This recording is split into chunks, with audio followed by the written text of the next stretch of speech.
आज आप लोग को साइंस का एक टॉपिक बताने जा रहे हैं जिसका नाम है प्रकाश का अपवर्तन। तो प्रकाश का अपवर्तन होता क्या है? पिछले लेसन में फिजिक्स फर्स्ट लेसन 10th का था प्रकाश का परावर्तन, सेकेंड लेसन है अपवर्तन। तो अपवर्तन के बारे में जानते हैं। परावर्तन में जाने थे कि दर्पण से परावर्तन के बाद अपनी ही माध्यम में लौट जाती है, लेकिन इसमें लौटता नहीं है। क्या होता है कि जब एक माध्यम से दूसरे माध्यम में जाता है, जब एक माध्यम से दूसरे माध्यम में जाता है तो प्रकाश की किरणें क्या करती है? अपनी दिशा को बदल लेती है, अपनी दिशा को बदल लेती है।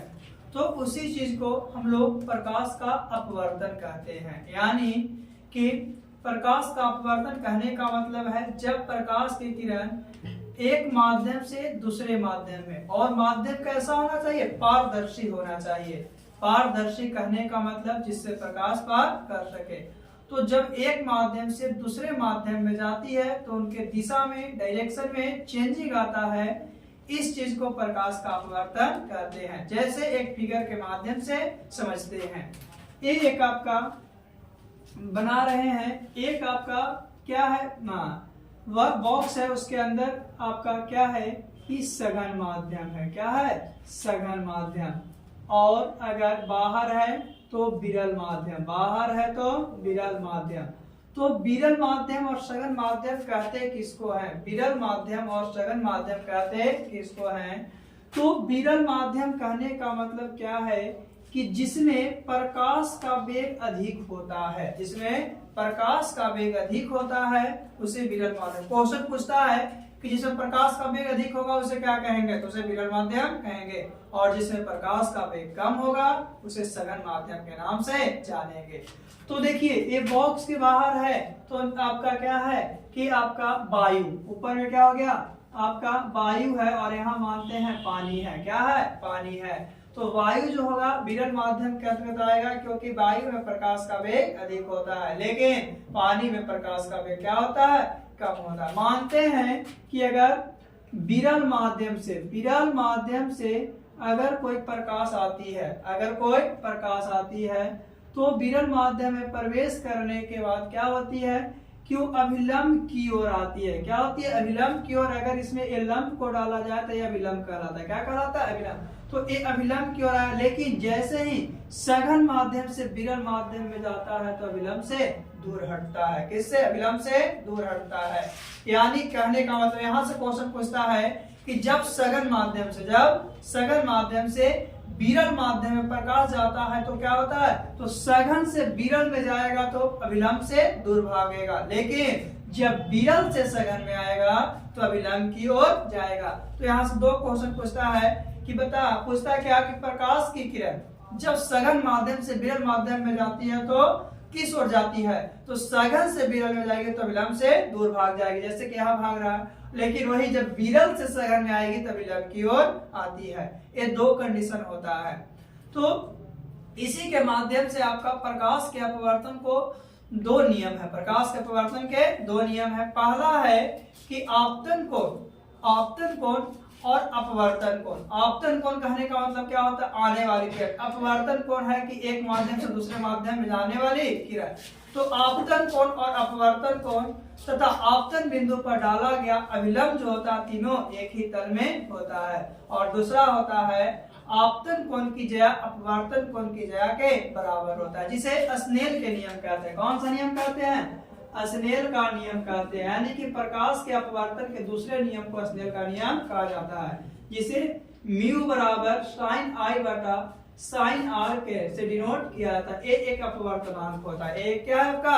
अपवर्तनांक है, जो आपका क्या है कि सघन माध्यम से विरल माध्यम में जाता है तो क्या होता है? एक आपका अनुपातिक आता है, जिसे हम लोग लेंस के नियम कहते हैं। सॉरी, ठीक है।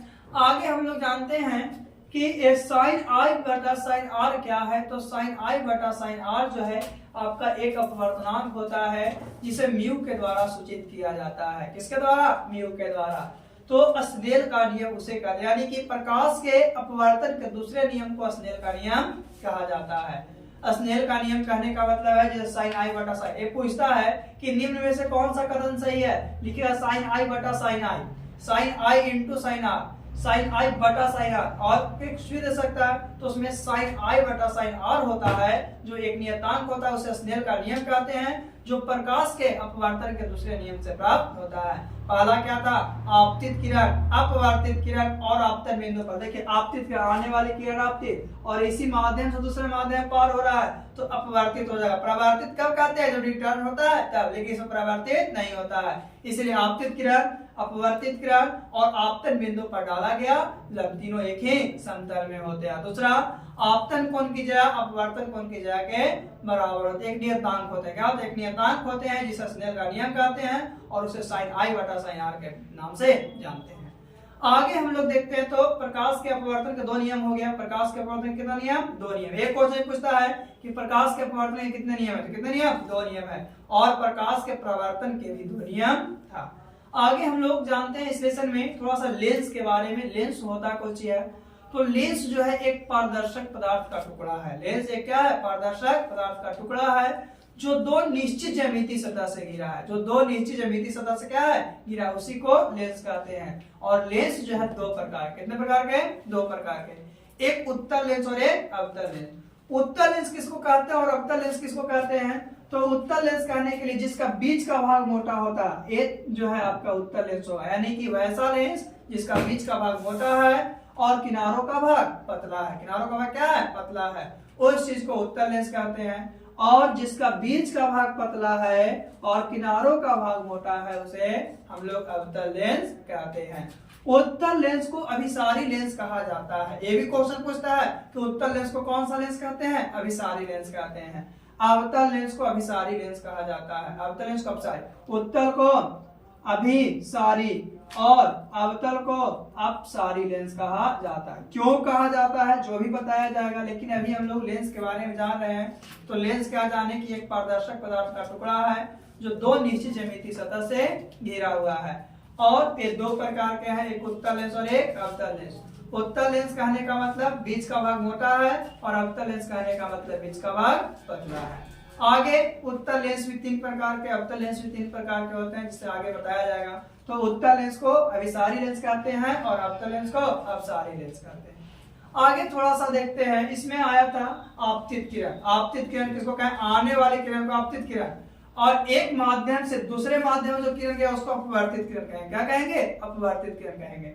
फिर सघन माध्यम बोले जिसमें प्रकाश का वेग कम होता है, विरल माध्यम जिसमें प्रकाश का वेग अधिक होता है। चलिए आगे हम लोग थोड़ा सा और जानते हैं।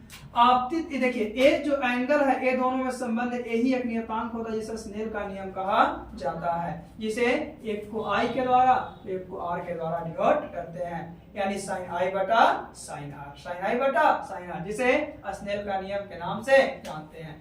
तो प्रकाश के अपवर्तन के कुछ उदाहरण भी है, जैसे पानी में अगर हम लोग क्या करते, सिक्का को रखते तो उठा ऊपर होता है। क्यों, क्योंकि पानी जो है आपका सघन माध्यम है और बाहर से देखते हैं तो विरल माध्यम है। तो विरल माध्यम से सघन माध्यम में देखेंगे तो क्या होगा, क्या विलंब की ओर शक्ति में रहता है तो क्या ऊपर उठा हुआ ही प्रतीत होगा। या क्या है कि पानी में क्या करते, छड़ी को डालते तो टेढ़ा प्रतीत होता है। तो यही प्रकाश का अपवर्तन का ही उदाहरण है, प्रकाश का अपवर्तन का ही उदाहरण है।